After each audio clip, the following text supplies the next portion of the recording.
Hey guys, it's Black, and I'm here doing a fun experience video, and today's experience will be on my Smackdown taping adventures. So if you don't want spoilers from the Smackdown tapings, I would probably leave right now. If you do, you came to the right place.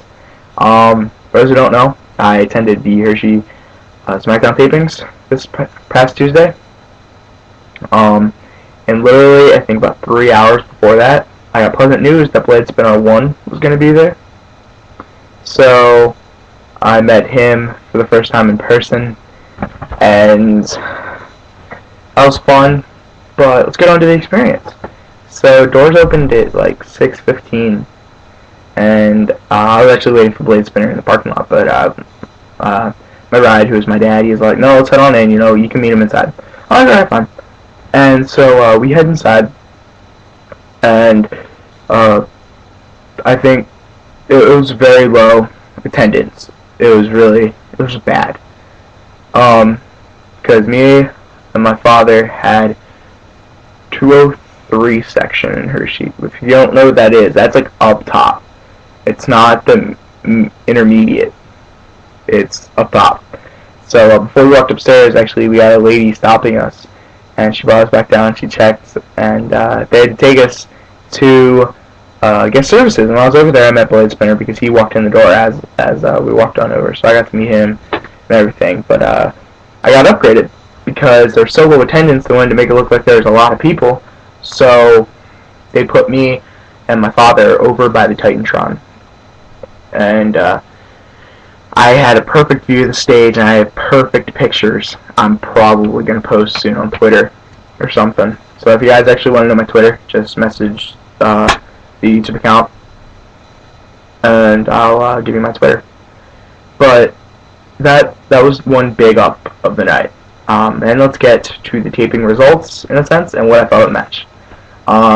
Dean Ambrose versus a local jobber. I can't even remember his name. They said he's from Hershey, and I'm like, oh yeah, cool.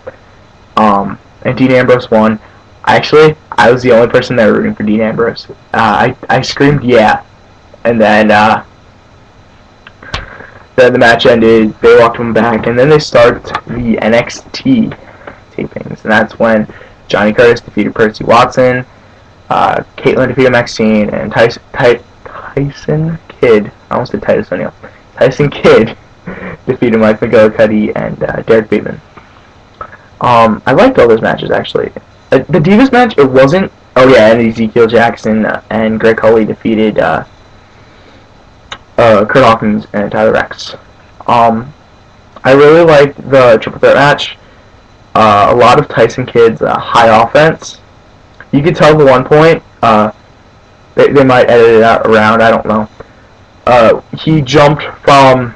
He did like a springboard, and when he did a springboard out of the ring, it looked like from everyone's angle, because I heard it around me too. He jumped, and when he took down Bateman with his arm and McGillicuddy with his foot, the kid hit like his head before he hit anything. He landed right on his head.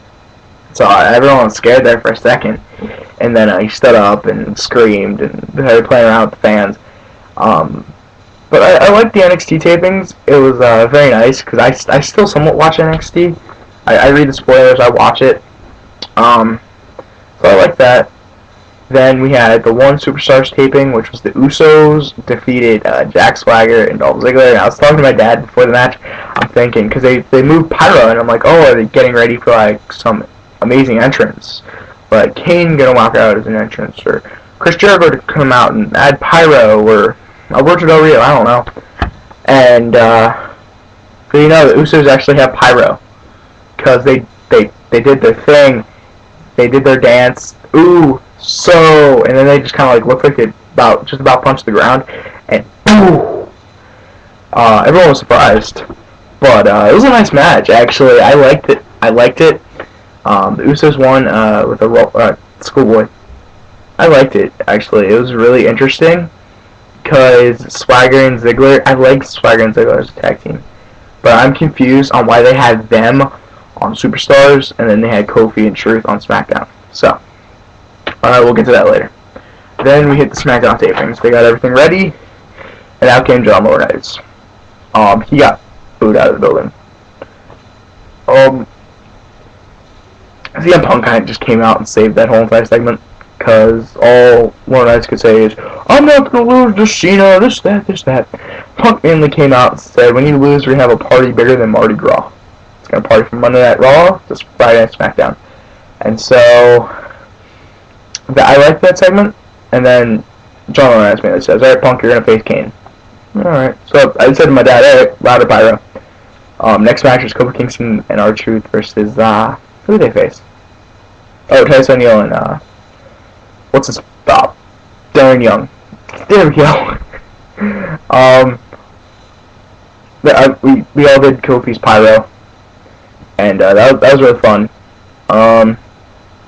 They won with R-Truth. I call it the Little Jimmy, but it's the Pay Dirt. It's the Pay Dirt. I like calling it the Pay Dirt, but I call it the Little Jimmy because it's cool. And all on my section are like, well, where's Little Jimmy? If I'm correct, I'm trying to think. Next, you saw a little segment where Zack Ryder was filming the True Long Island story, but appeared beside him was Dame. I want to make sure I say his name. I failed the name. Don't judge me. I say Damien Sandow, but I think it's Damon Sandow or something like that. He's a CW superstar, FCW, and he pulled on up, and I'm thinking, oh, we see his match in Hershey. No, we really didn't, because he was supposed to face Yoshitatsu, but he's like, Yoshitatsu's not a good opponent. Yoshi called him a chicken, and then you have to see an inverted neck breaker, which actually looked really cool. So we somewhat saw his debut. We saw his first legit fight, I guess. Then with Zack Ryder and Daniel Bryan. Now, I'm going to add this note in here. Between every, what we call commercial breaks, but like breaks in between the matches, where the lights kind of went out and they showed, before they showed a video or after they showed a video, it was just nothing. All you heard was yes. Yes. Yes. And actually, it kind of grew on me. I'm a big Daniel Bryan fan. I didn't know if I wanted to do it or not, but I did, and I got a yes shirt. I'm not wearing it right now, but I'll probably wear it in a future video. I don't know. But yeah, I got a yes shirt. But the next match is Daniel Bryan versus Zack Ryder, if I'm correct. And that match was interesting. We got to almost see the Broski boot, but he reversed it. We got to see the yes lock. And then it was CM Punk versus Kane. And Kane won via disqualification because Daniel Bryan got a chair because Daniel Bryan's at ringside. It looked like he was going to hit CM Punk, but he kind of just turned around and slapped Kane with it. He ran away. Punk chased him, but he picked up the chair. So in Kane's eyes, Punk hit him with the chair. So Punk got hit with the chair multiple times. I'm checking my phone real fast because I had some new people on Skype and Hulu. But multiple times, and it was in a sense funny to me because I'm not a big CM Punk fan. I don't mind him, but I don't hate him. You get what I mean. But he got chokeslammed twice. Kane left. Daniel Bryan just kind of sat on the ramp and watched. And then after that match was Santino versus Cody Rhodes. I went and got my yes shirt during that match, but I heard Santino's theme go up twice. We all know Santino won. I don't know how. I'm guessing the Cobra. But yeah, I went off and got my yes shirt during that match. I come back, and we see Randy Orton versus Sheamus. Now, what I think's funny was I got home, and I went to Lord of Pain and NoDQ.com. And both of them said Randy Orton won via roll-up. Sheamus won via roll-up. Trust me, I was there. It was actually a really interesting match. Both, Randy tried to hit the RKO twice.